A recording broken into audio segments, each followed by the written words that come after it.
Coming up next, there's still hope for Dodger fans after tonight's game. Another fire at the LA Central Library. Well, I think everybody in the city feels like it's a horror. And a verdict in the murder-for-hire case of a former police officer. Good evening, everybody. I'm Wendy Gordon. And I'm Tom Lawrence. Stay with us now. The 9 o'clock news is next. You are beefy boy. Burgers or bust. Have it my way. On the next Freddy's Nightmares. Saturday at 10 p.m. Wendy Gordon, Tom Lawrence, Scott St. James, Andrew Amador, Sandy Newton. LA's primetime news, the 9 o'clock news. Hi, everybody. There is no joy in Dodgerville tonight. The Blue Crew has struck out. They were one game away from the World Series, but the New York Mets derailed the Dodger Express. Scotty is here now with all the gruesome details. The only reason I'm so smiling is because they are still in it. Right. The Dodgers did have a chance to win their way into the World Series tonight for the first time since 1981. All they had to do was beat the Mets. Didn't happen. Not a good night for the Dodgers at Chavez. The Mets jumped on Tim Leary, for 4 runs in the first 5 innings, 2 of them coming home on Kevin McReynolds, homer to the left. Leary left the game just after that, and the Dodgers never seemed to get back into the game. That's because David Cone limited the Blue Crew to just 5 hits while going the distance. He fanned Mike Marshall here, so that means whichever team wins tomorrow goes to the World Series.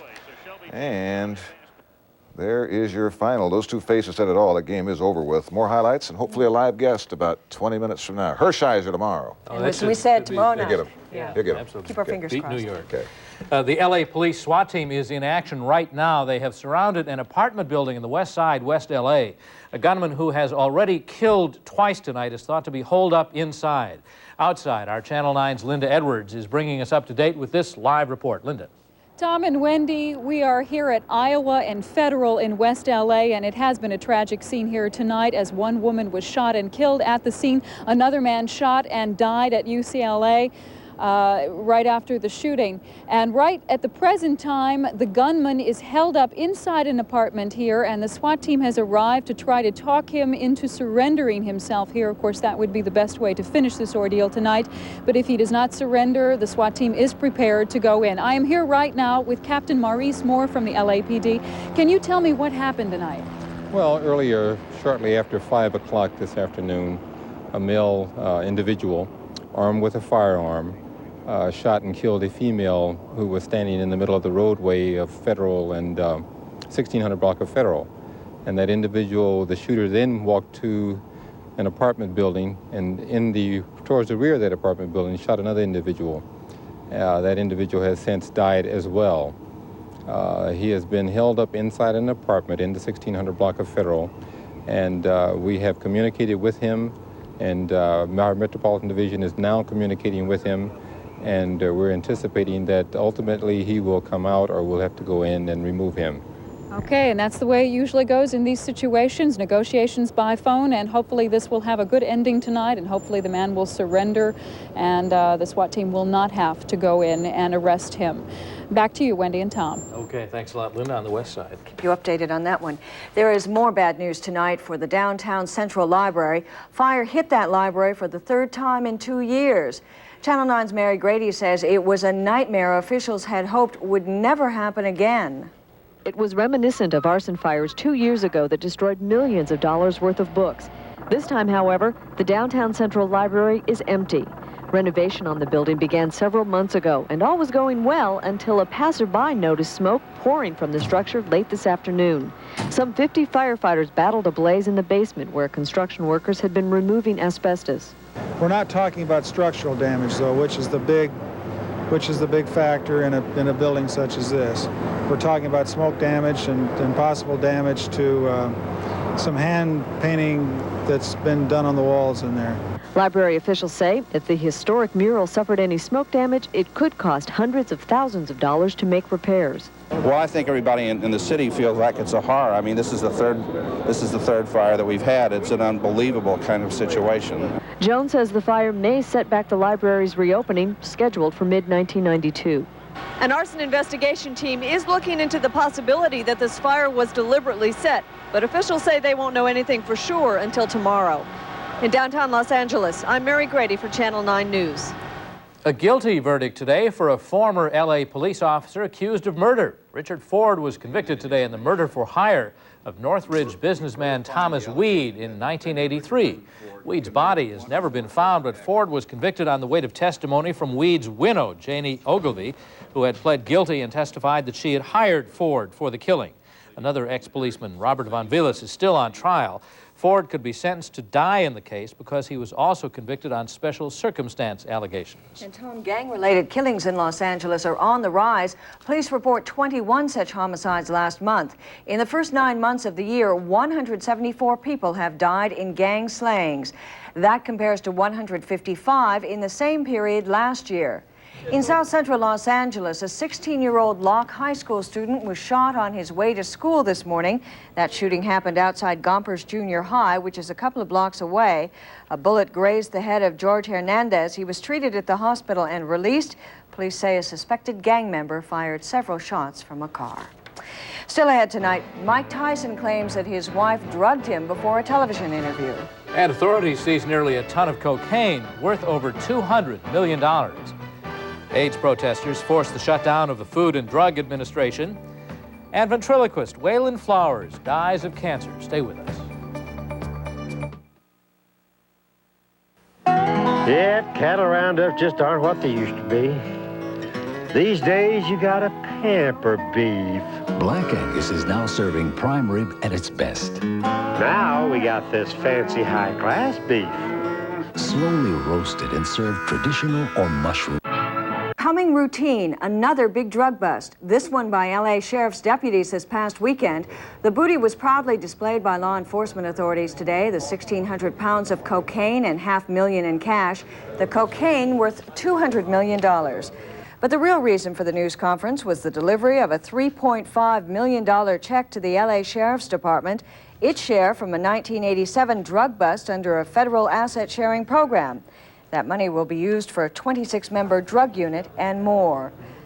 Meanwhile, in Florida, a bank holding company has been indicted in a drug-related money laundering case.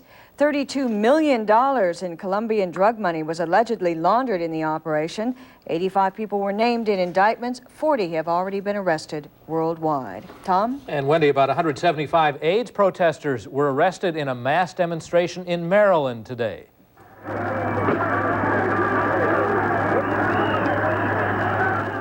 1,500 people demonstrated outside the Food and Drug Administration headquarters. They blocked entrances so arriving employees couldn't get in. The demonstrators were demanding that the FDA move faster to make new drugs available to AIDS patients. People are dying because of their inaction. You ask if we know if we can be arrested. We're dying as a community, and you're talking about possibly getting arrested. Yes, we're willing to get arrested. 2 glass doors were broken during the clashes between demonstrators and police. Those arrests took more than 6 hours to complete. Wendy. The supply ship carrying New Zealand's entry in the America's Cup race was seized by a Cuban gunboat today as it sailed off the Cuban coast. 8 U.S. citizens were aboard the vessel that was en route from Long Beach to New York City. There were no reports of any violence in the incident as the ship and crew were taken to Cayo, Cuba. And also today, an Air Force tanker plane crashed in Michigan, killing 6 people and injuring 10 others. The Stratotanker was returning to its base in Michigan's Lower Peninsula. The plane was carrying 6 crewmen and 10 passengers. There was no report as to the cause of that crash. And some political news now. What was once thought to be an easy re-election campaign for Senator Pete Wilson has suddenly turned into a tight race. A new California statewide poll released today has Wilson's Democratic challenger, Lieutenant Governor Leo McCarthy, within 3 points of the Republican incumbent. The poll has Senator Wilson at 40% of the vote, McCarthy at 37%.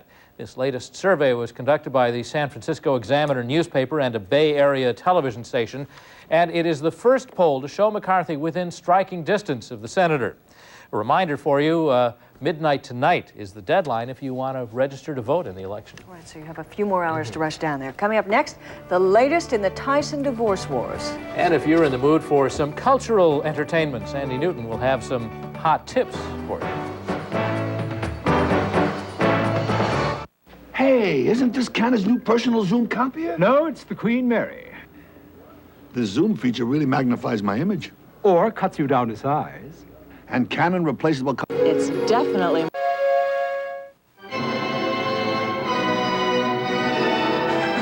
When you really need it by tomorrow, Express Tailoring at C&R.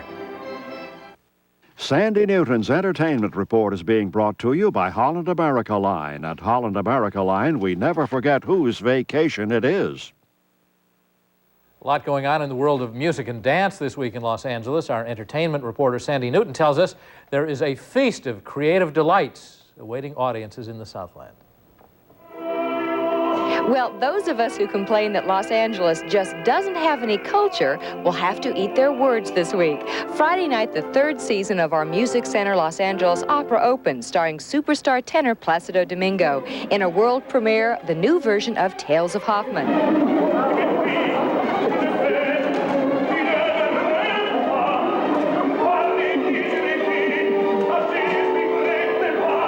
I had a chance to talk to the opera's general director, Peter Hemmings, on opening night, and he told us he was pleased with the success of the new opera company. I think it's something to have got to a third season, but I think also the fact that our subscribers have now increased by 25% means that we really feel that our recipe is right and that people want us, and we're doing the right thing. Well, if opera's not up your alley, then why not try a little ballet? And who does it better than the Moscow Classical Ballet Company, currently at the Pasadena Civic Auditorium through October 16th. They're performing two favorite timeless productions of Swan Lake and Romeo and Juliet. By the way, this is the first United States tour for the celebrated Soviet troupe. Tickets are available at their respective box offices for both the opera and ballet. The opera will rotate 8 different productions through October 25th, so I recommend for culture fans you see it. In Hollywood, I'm Sandy Newton, Channel 9 News. And here's some more from the world of entertainment. Ventriloquist Wayland Flowers, best known for his lively character Madam, died of cancer today.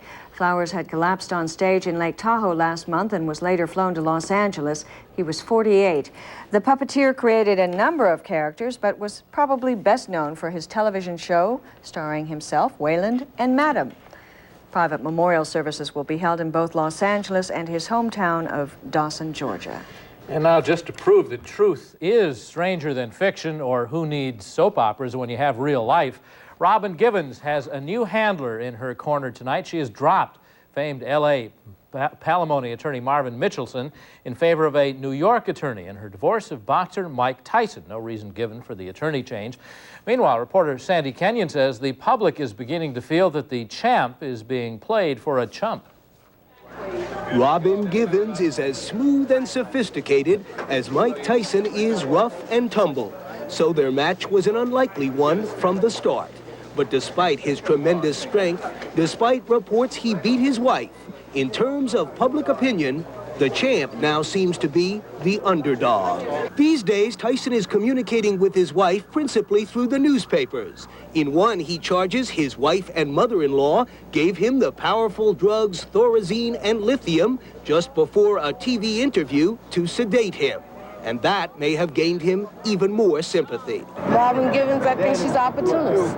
He got taken. I hope he gets an annulment, and I hope she gets what's not coming to her. I'm sure, you know, Robin's got some redeeming qualities. I don't really know what they are, though, at this point. But for now, it's on with the show for Givens, who continues to move to the head of the class. A newspaper is reporting that her producers say the star's domestic problems will neither help nor hurt their show. But yet, her bosses have vowed not to drop the actress from the show, regardless of what dirty linen is aired in public.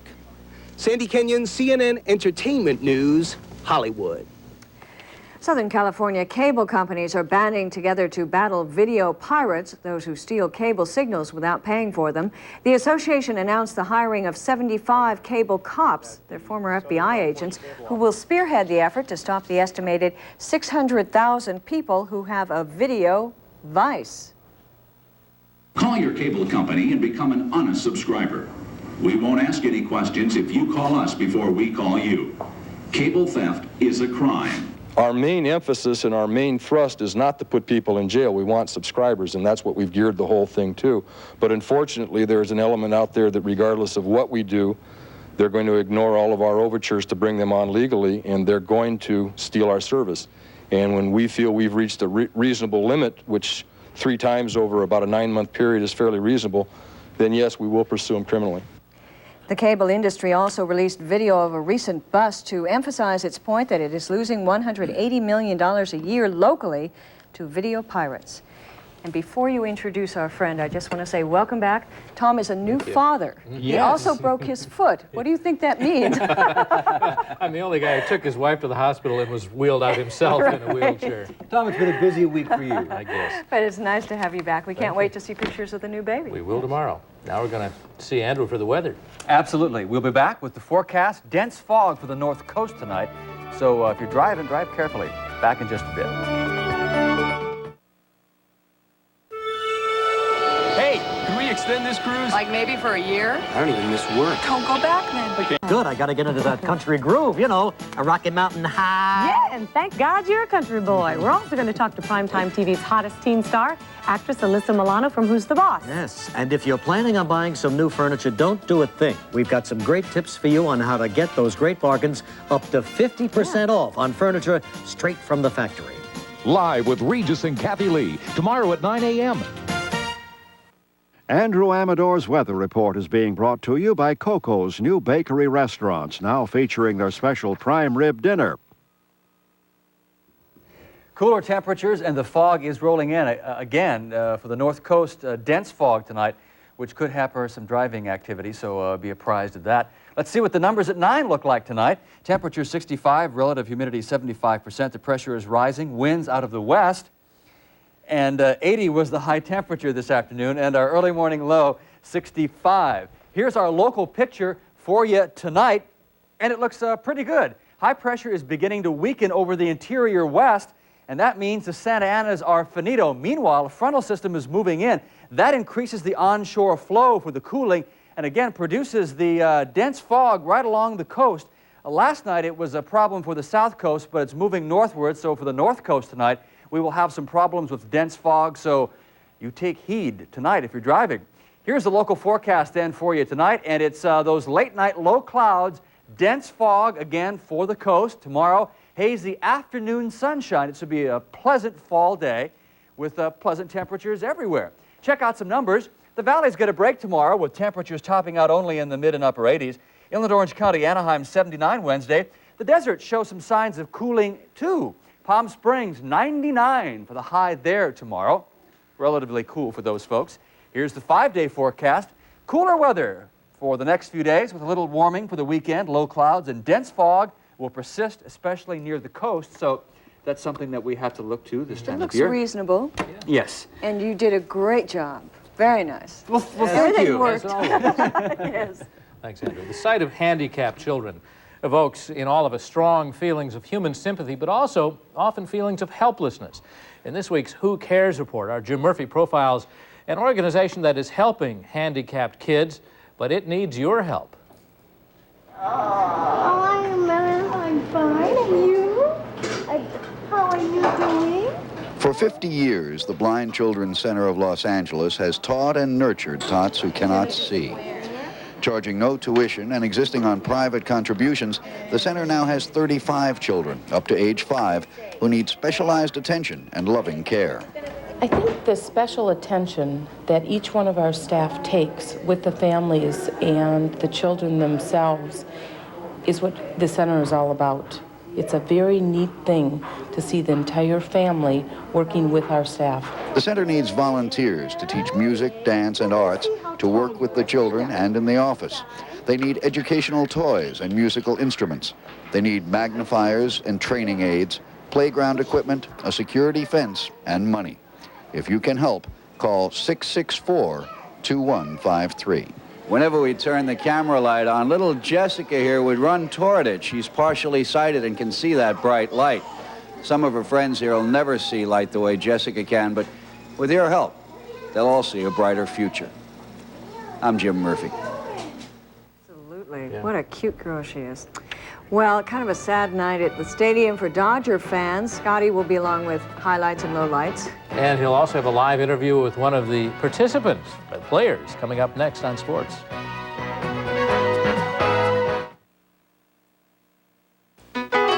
Coco's is now baking up freshness every day. Fresh from the oven. Incredibly delicious pies. Only Peak gives you peak performance. Day, ultraviolet light is everywhere, a major cause of skin's premature aging. Now, from Elizabeth Arden comes Immunage UV Defense Cream. Advanced moisture, SPF 15 sun protection. Your skin looks luminous, protected. The age of Immunage has arrived from Elizabeth. Beauty choices, yours with any $10 Elizabeth Arden purchase at May Company.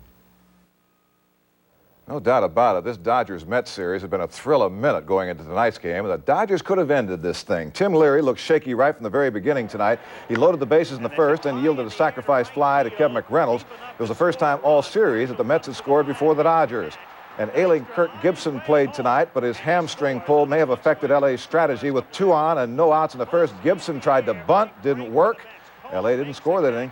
Meanwhile, the Mets kept getting their leadoff men on base and then driving them in. Kevin Elster doubled home Darryl Strawberry in the third, making the score 2-0 in favor of New York. Nice try out there by Shelby. In the fifth, Strawberry got a walk to first, and then he scored when Kevin McReynolds, bang, home run. That made it 4-0. That spelled the end for Leary and gave the Mets a commanding 4-0 lead, as we just mentioned. By that time, Rick Dempsey and other Dodgers took the rally caps to spur on their offense.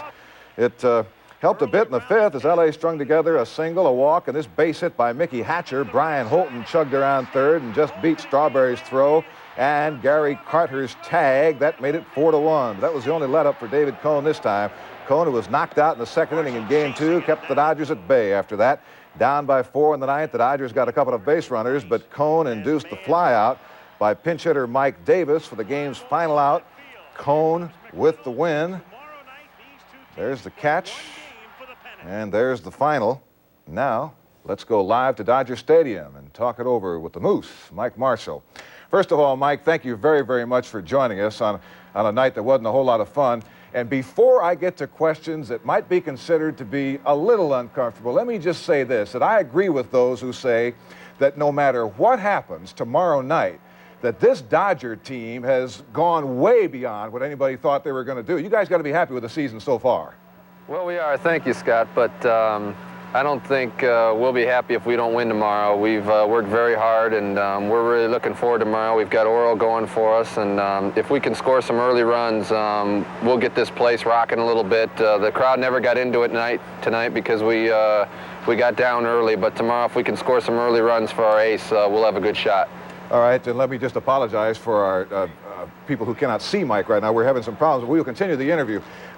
Mike, at the beginning, in the very first inning, the Dodgers fans were into it. They were ready for something to happen. Well, they really were. You know, Kirk was going to try to move the runners over for me. He has that bad leg, and he popped it up, and then I got a pitch right down the middle, and I have no excuses. He just threw it a little bit by me, and I popped it up, and before you knew it, we were out of that inning, and David Cone never looked back. He pitched an excellent game.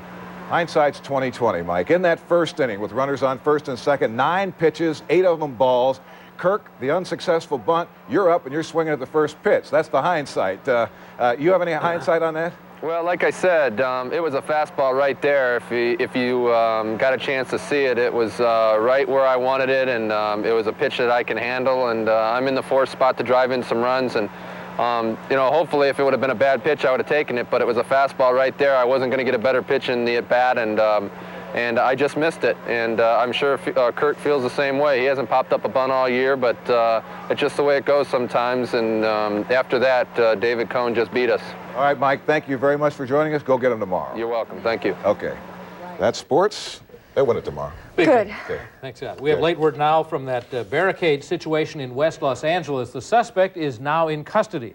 The man is thought to have killed 2 people earlier today, but the standoff with SWAT ended without incident. Again, the barricade in West LA near Iowa and Federal is over. The suspect in custody. And finally tonight, Discovery's 5 astronauts met the press for the first time since their shuttle voyage ended last week, and they showed off some video you may not have seen. I was inspired to try a little pommel horse routine using the treadmill there. I didn't find this so hard at all. I don't know why it's such a Wasn't that deal. pretty either, Mike? However, the judges did vote and gave him... fairly generous. Yeah. 10s all around. The astronauts added that the picture-perfect mission should clear any doubts about NASA's abilities in space. For sure. Well, that's it for tonight. Back tomorrow at 8 and 9. We'll see you then. Good night.